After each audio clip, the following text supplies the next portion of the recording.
Okay, so Nuremberg Principles, this is something you know a great deal about, and as you pointed out earlier, you teach them. This is, this is something you teach people about.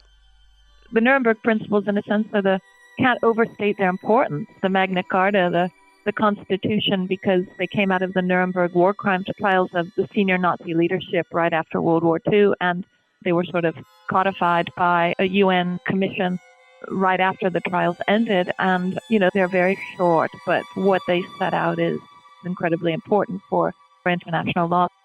So walk us through the principles. What do the principles say? They do two things. One is they define the international crimes which were prosecuted at the Nuremberg war crimes trials. And the main one being aggressive war, the crime of aggressive war, or crime against peace. And then war crimes, shooting prisoners when they try to surrender and the like. And then there was a new one, which was extremely novel at the time, crimes against humanity, which were crimes committed against any civilian population, including a domestic population, because they wanted to be able to prosecute things that happened in Germany, both before the war and during the war.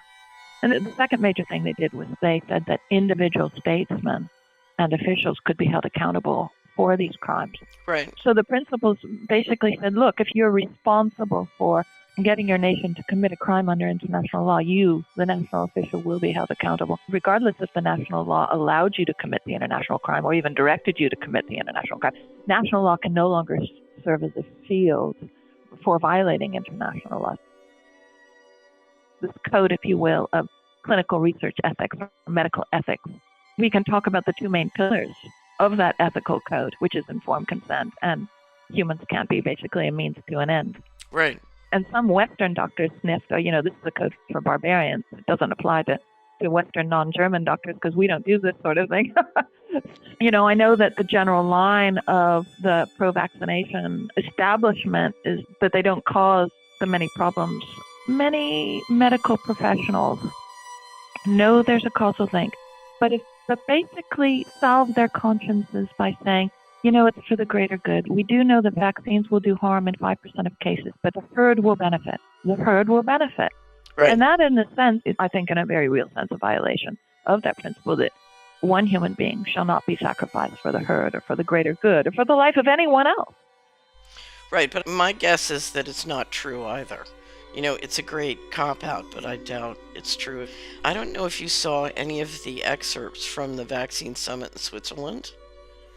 They had a presentation by a doctor from London whose job as an anthropologist is to determine why vaccines are getting so much pushback. And what she came back with is, we don't have scientific proof of safety. They have to mandate vaccines because when you look at how much healthier the unvaccinated are, at some point no one's going to vaccinate because no one wants to destroy their children's chance for a healthy life. Look, I think there are different justifications given for mandatory vaccines. I think there are three different ones, and we need to keep separate. The one that sort of the establishment has gauged the public is that there is no causal link. Don't be silly, you're conspiracy theorists. Sit down and shut up and take your vaccine.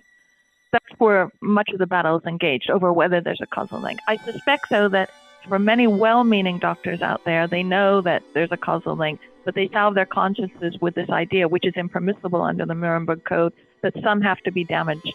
It's inevitable. Some will be damaged, but the herd will benefit over the all. I think that may be what their unacknowledged rationale is. It's impermissible, but I think that it might be what it is. And then there's a third rationale, which is even deeper, which is, no, it's not even a utilitarian one. It's just, we will harm these people. We have an agenda to degrade the population, to control them. And that's the, off the charts evil one that, of course, runs afoul of the Nuremberg Code.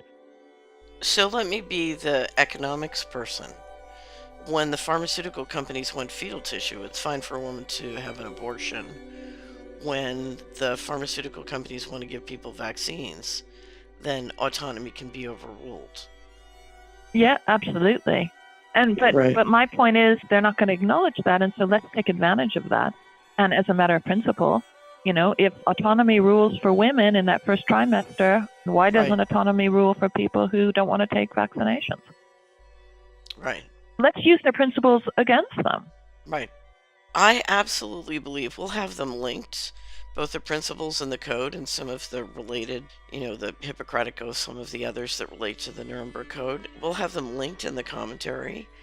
And I really think it serves every citizen of whatever country to read them and understand them, and to understand that behavior that contradicts these is really, the tradition of our culture is it's not acceptable.